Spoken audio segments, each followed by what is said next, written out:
For your questions, we'll start here on the front row on the left. Hey, Coach. Aaron Hogan with ESPN in Austin over here in the front. Got it. Tell me about the additions to your coaching staff. So much SEC knowledge with Will Muschamp and Coach Jaluk and Mark Stoops now. How intentional was that, and what have you seen from adding those guys to the staff? Yeah, I think each hire was different in different timings. Obviously, we made a decision to make a couple changes on staff, and we kind of targeted Coach Jaluk.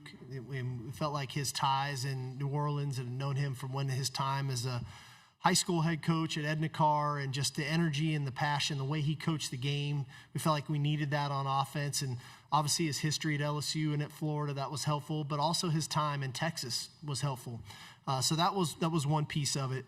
Then Coach Muschamp was kind of the next piece, and we felt like we wanted to get back to playing a style of defense that I was accustomed to, an aggressive, in-your-face, tighter coverage kind of approach to things.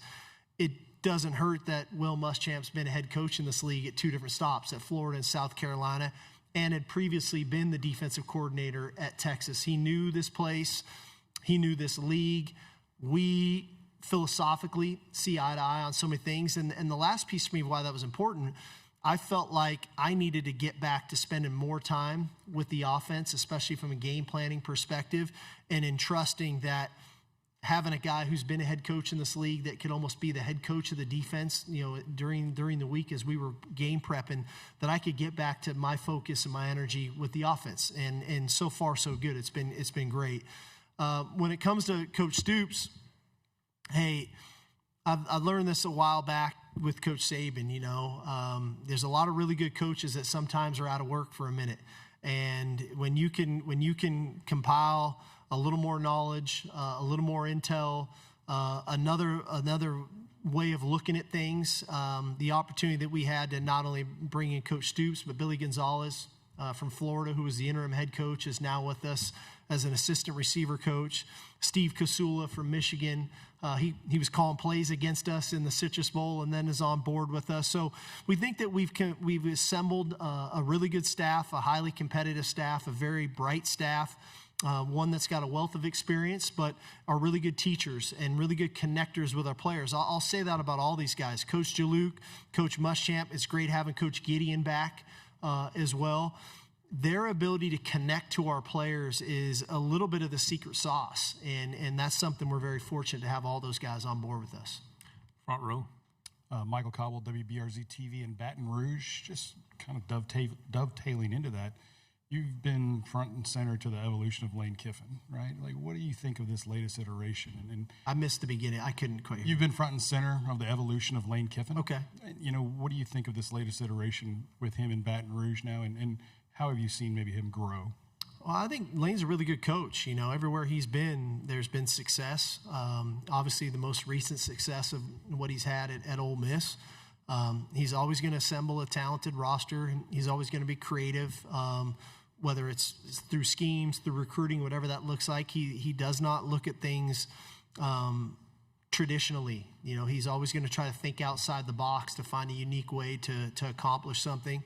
And so I expect him to continue to do that at LSU. Now he's got more resources. Now he's got more support, and so I think that's an opportunity for him to continue to grow on the path and the journey that he's on. I'm very proud of Lane. I know he's made a lot of changes personally. I'm really proud of him, and I think those personal changes have led to on-field success. I think there's a direct correlation to that, so I'm very happy for him. We'll go in the aisle and pass it back. Jerry Hamilton on Texas football. KJ Lacy got a lot of invaluable reps in the spring. How would you assess his spring, and where is he at in his development in terms of you guys' plan? Yeah, KJ is a guy that as we've gone through this with him, and I felt this way in high school, and as we've grown and gone, I hate comparing guys because it's never fair, but he's got a lot of qualities. He reminds me a lot of Bryce Young, and obviously a bit similar in stature, both natural passers, both very instinctual. Both are sneaky with their legs and can hurt you with their legs when they get there. And now it's the maturation process of understanding schematically and where do I play when I play so well off schedule, but yet play on schedule so that I can play off schedule if that makes sense. And so I think he's kind of learning that as we go. I felt like there were some moments in spring where he was fantastic. There were moments in spring where there were learning moments. I felt like as we've been on the grass with the guys now for the past, I think it's now 5 weeks or 6 weeks or so, whatever it's been this summer, I've seen the best version of KJ Lacy this summer. And that's encouraging to us that he took the stuff we wanted him to get better at from spring and apply it in the summer. And we've seen that. I think he'd be a dangerous guy if he got in the game because of his off-schedule stuff that he can do, but also his ability just to throw the ball in rhythm and in timing. He's a natural passer that way, and he's thrown a ton of passes. In high school, they threw a ton of balls, and so it's very comfortable and natural for him to do that. Fourth row on the aisle. Hey, Steve. Hank South on Texas football. Can you hear me? Okay. Yep, gotcha. Sorry. Kalen DeBoer talked about yesterday Bama making a jump in penalty yardage per game from 123 in the country to 17 from 24 to 25. Obviously, y'all were a little bit lower than the country last year. What have y'all? We were way lower, dude. 132.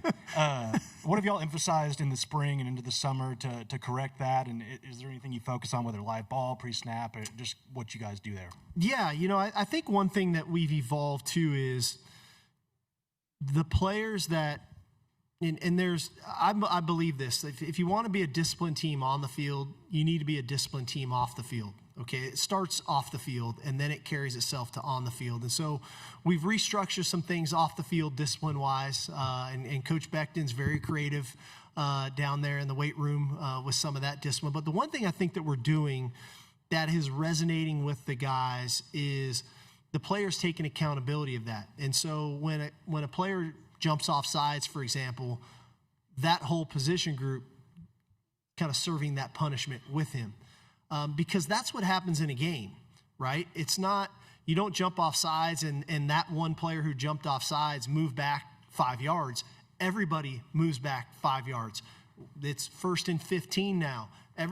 That changes. When you rough a quarterback, everybody gets a 15-yard penalty, the entire team. It's not just the individual. This is the ultimate team sport. So I think shifting kind of the punishment, if you want to call it, to where everybody feels the effect of it, I think that's had a real impact on us. And again, hey, I think as again, discipline, there's types of penalties that are bad penalties. Pre-snap penalties are bad penalties. Post-play penalties are bad penalties. There's some penalties that as a coach, you kind of need to live with a little bit. Like you can't expect to be a great run blocking team if you're not maybe playing through the echo of the whistle. So you've got to be able to live with some of that. And it's a unique stat because when you really look at the history of it all, and when you look at wins and losses in game, the penalties is kind of far down actually on just a sheer metrics. But when you look at a team in totality at the end of the year, I surely don't want to be 132nd in the country in penalties. Like that doesn't sit well with me. And that was the first thing I addressed when we got back together as a team in January. So I'm probably a little bit more bullish on it, more of perception of who we are as a program, because I do believe we're a disciplined team, but we surely didn't play like it last year. And we've got to be better, not because I think that there's a direct correlation to winning and losing, but that's the standard at the University of Texas. And so I think it'll help us win a few more games, honestly, if we do it that way. I don't know if it's going to be directly tied to each game, but I think if we play with more discipline that way, but all that starts, like you said, in the offseason. I think we're doing that. Third row and then pass it back to the middle. Yeah, Steve, Barry Trammell with the Tulsa World. Pete Golding was in here yesterday, and I talked about the coaches meeting with the CFP officials and how he was appalled when he heard that they don't really factor in home road results. They don't really they don't seem to care where you played the game. Is that what you heard, and what was your reaction if so? Yeah, that they don't take into account where the game took place. And the environment of that game of where you played. And so, for example, us playing at Georgia last year would have been the same as us playing Georgia at home. Like how difficult it might be to go play at another place. And I understand that's arbitrary. You know, how tough is DKR? How tough is Death Valley? Or how tough is Neyland? Or how tough is Kyle Field? That's up for debate, right? But some of that seems like it's a little bit of common sense. But again, it's not a factor as we heard it of metricing a strength of schedule in some fashion or form. Fourth row. Tyler Shaw with KBTX. At the end of the Lone Star Showdown last year, there was a video that played on the video board. It was a quote of Mike Elko saying this is the flagship program of the state in kind of a troll job way. What were your thoughts of kind of I was not happy about it. Rivalry moment? I was not happy about it. What have you seen from this rivalry so far? It's a hell of a rivalry. I'm fortunate to be part of it. I'm humbled. I'm honored. The great players, the great teams, the great coaches who have been part of this game, I respect it.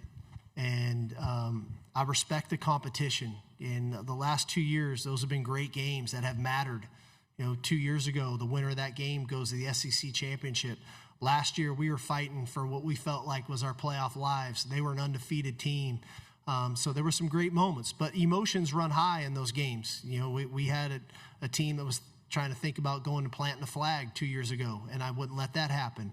I respect the game of football, and I respect college football, and I respect the football gods. And there's a way to go about our business, and there's a way not. And so rivalries are great, but we got to be able to fight the emotions that come with the rivalry. And I think that's why we've had success in some of our rivalry games, whether it's A&M or OU or Arkansas.